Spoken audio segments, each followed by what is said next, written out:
Hello there, Ungainly Titan here, and Fort Triumph has just had another update, 0.9.2, and I just want to briefly touch on the update. I have actually completed the final encounter, and I was going to be showing that, but there is an update, and I thought it was worth highlighting some of the elements of that update. So I actually have the update notes here in front of me, and the major features of the lighting changes, some of the changes to the customization of the characters, and achievements have been added. So I'm going to look first at the character customization. Essentially it's the same as the character customization that was brought in already, but the added extra bit is that the customization now reflects immediately on both the portraits in the character sheet list, in the map, on the world map, or on the tactical maps. So the portraits will look, their hair color will be the same, as well as the actual avatars of the characters in game. So these will all now reflect the color changes that you've made when you're customizing the character, and they will reflect live, so you can see how it looks in the portrait as you change the character, as well as in the larger portrait, should we say, that you have on the character sheet.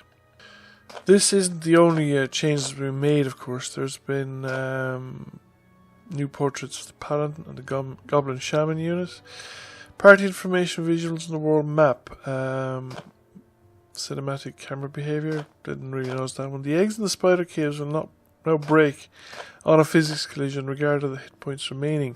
That one's significant because it does actually have an effect on the tactics you use in the combat. I did spot it. I spotted it by accident because I basically started up a new run through the story in order to test out these new the new updates, because I had more or less completed the thing without having a real good look at what the updates had provided.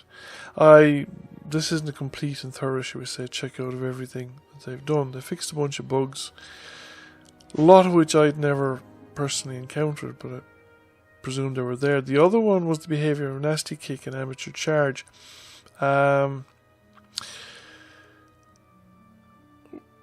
I didn't notice them causing damage, but it's the higher levels were causing damage, and the creatures were dying when you hit them, and they weren't doing the physics collisions one would expect. That seems to be now fixed.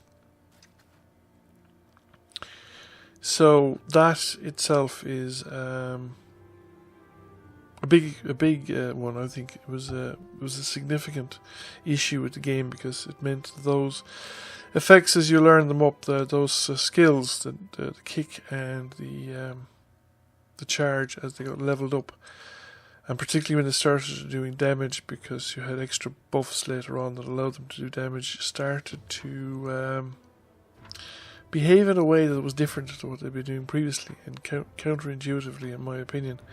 So therefore you could get nasty shock the first time you went out of combat, and the bloody thing didn't do what you expected it to do. Now, the other big change they've made, and it's quite noticeable, is they've changed the lighting.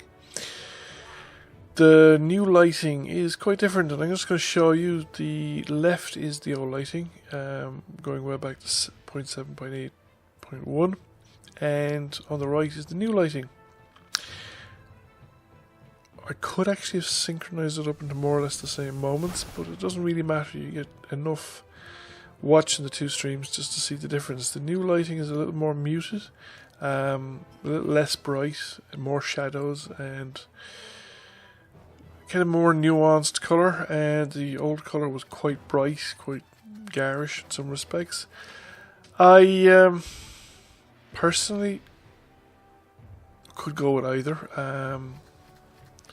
I thought the old lighting gave it a kind of a Fable-esque view, but you know, the new lighting is, in some ways, it's perfectly good lighting, and perhaps might add nuance to the game. I don't know.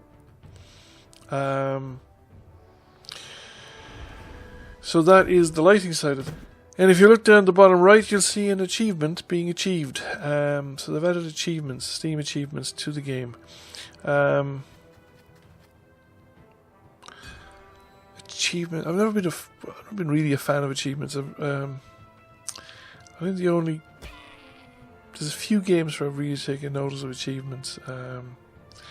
One of them was one of the versions of Civ. When it was Civ 4, I really went achievement hunting. But a lot of the time, personally, achievements doesn't bother me that much. But yeah, some people quite like achievements, and they like the sense of progress that it gives them. And they like achievement hunting. So they're now in the game, and they're going to crop up with various things. And I presume once they start achievements, they can start adding a lot more achievements as time goes on, and modules and various other developments occur within the game and within the story. So that's it. The next video on this topic is going to probably be the final battle of Fort Triumph and the final confrontation with Cloud. If you've enjoyed this video and found it interesting, please give it a thumbs up. If you have not already done so, please subscribe. And thank you all for watching. I will catch you again soon. Bye for now.